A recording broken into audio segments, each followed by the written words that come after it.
Future tech always comes with two things: promise and unintended consequences. And it's those consequences that I want to explore. And before we get to how future tech may affect us, I'd like to spend a little time exploring the unintended consequences of some of our recent tech, namely social media. Social media, a few short years ago, was the tech of future you. Now it just is you. Social media was supposed to bring us together in ways we could never imagine. And the predictors were correct. These three girls are talking to one another without the awkward discomfort of eye contact. I call that advancement. We were supposed to be caught up in a communication tsunami, the likes of which the world has never seen. And that did happen. And so did this. One of these things is not like the other. Now look at this picture. If you pick the guy with the book, you are wrong. Or as a certain president would say, wrong. Clearly, three of these guys are reading, and one guy on the end is listening to music and playing Candy Crush. So are we more connected, or are we just more connected to our devices? Social media was supposed to place us in a veritable town square where we could engage one another with challenging ideas and debates. And instead, what we got were trolls. This is an actual tweet that I received. Chuck, no one wants to hear your stupid, ill-informed political views. I hope you get leprosy and die. Love, Dad. Now, the great thing about that tweet, if you look at it, just like most trolls, it's not that bad, because he wished leprosy on me instead of leprosy, and leprosy is not dangerous at all.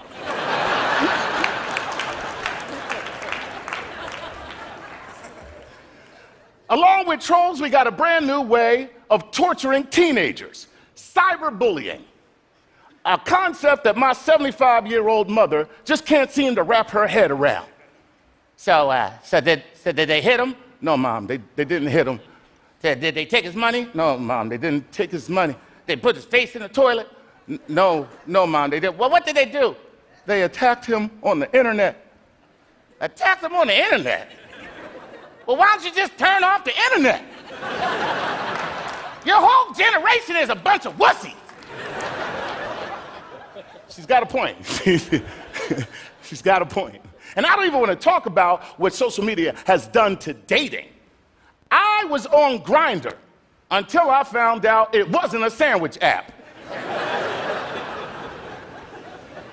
And I can't even tell you about Tinder, except for the fact that if you think that there is a limit to the amount of anonymous sex we can have on this planet, you are sadly mistaken. So where do we go from here? Well, let's just jump right in and play the hits. Driverless cars, something that has already been around for many, many years, just without the assistance of computers.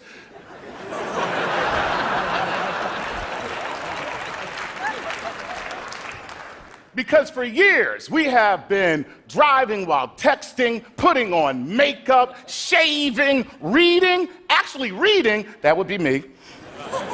The other thing is that since driverless cars will be shared, most people won't own cars, and that means the DMV will go away.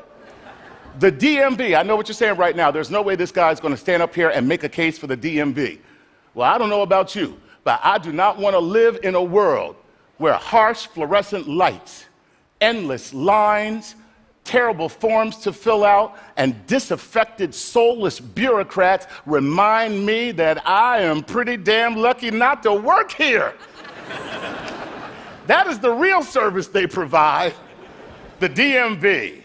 Come for the registration renewal. Stay for the satisfaction of knowing you made some pretty good life choices. Nobody will own their car in the future, and that means teenagers will not have a place to make out. So you know what that means? That means they will order driverless cars to do just that. I do not want to step into a vehicle and ask the question, why does this car smell like awkwardness, failure, and shame? If I want to ask that question, I'll walk into my own bedroom. So what else do we have to look forward to? That's right, artificial intelligence. Artificial intelligence, yes. You know, there was a time when artificial intelligence was a joke.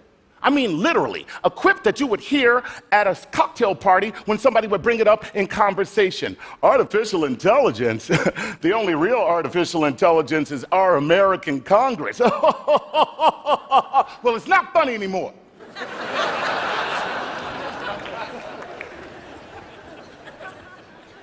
Stephen Hawking, Elon Musk, and Bill Gates have all gone on record expressing grave reservations about artificial intelligence. That's like Jesus, Moses, and Muhammad coming together and saying, guys, here's something we can all believe in.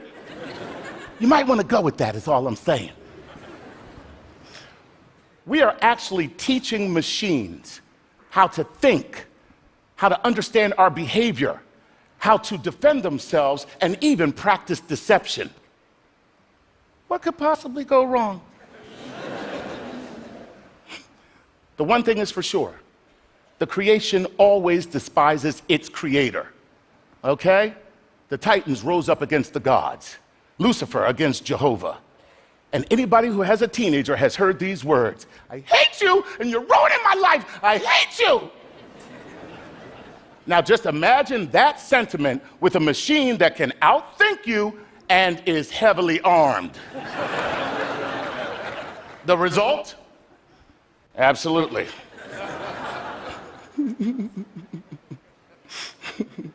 What we need to do before we perfect artificial intelligence is perfect artificial emotions.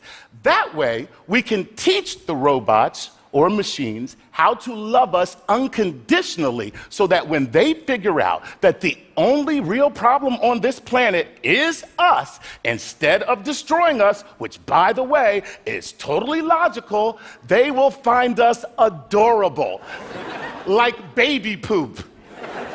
Oh my God, I just love the way you destroy the planet. I can't stay mad at you. You're so cute. You're so cute. Can't talk about this without talking about robotics, okay? Remember when you thought robotics were cool? I remember when I thought robotics were cool until I figured out that they were going to take everybody's place from the delivery guy down to the heart surgeon. The one thing, though, that is very disappointing about robotics is the holy grail of robotics, and it hasn't even happened. I'm talking about the robot girlfriend, the dream of one lonely geek in a windowless basement who vowed one day, I am going to marry my creation. And there actually is a movement underway to stop this from happening for fear of exploitation. And I, for one, am against that movement. I believe we should have robot girlfriends. I just believe that they should come with a feminist protocol and artificial intelligence so she can take one look at that guy and go, I am too good for you, I'm leaving.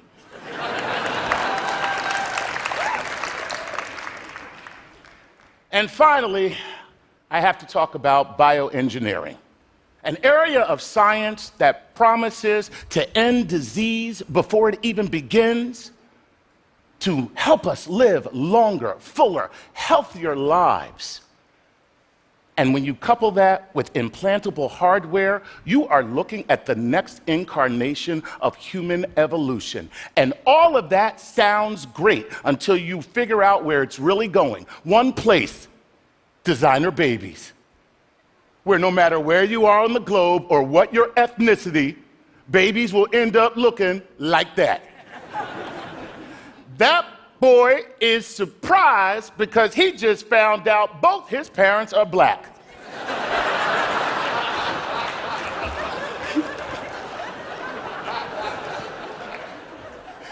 Can you imagine him at a cocktail party in 20 years? Yeah, both my parents are black. I mean, it's a little awkward at times, but you should see my credit rating. Impressive, very impressive. Now, all of this seems scary. And everybody in this room knows that it isn't.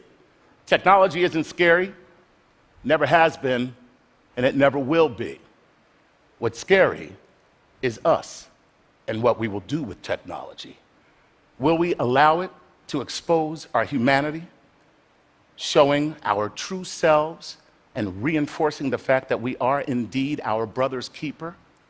Or will we allow it to reveal our deepest, darkest demons? The true question is not whether or not technology is scary. The true question is, how human are you? Thank you.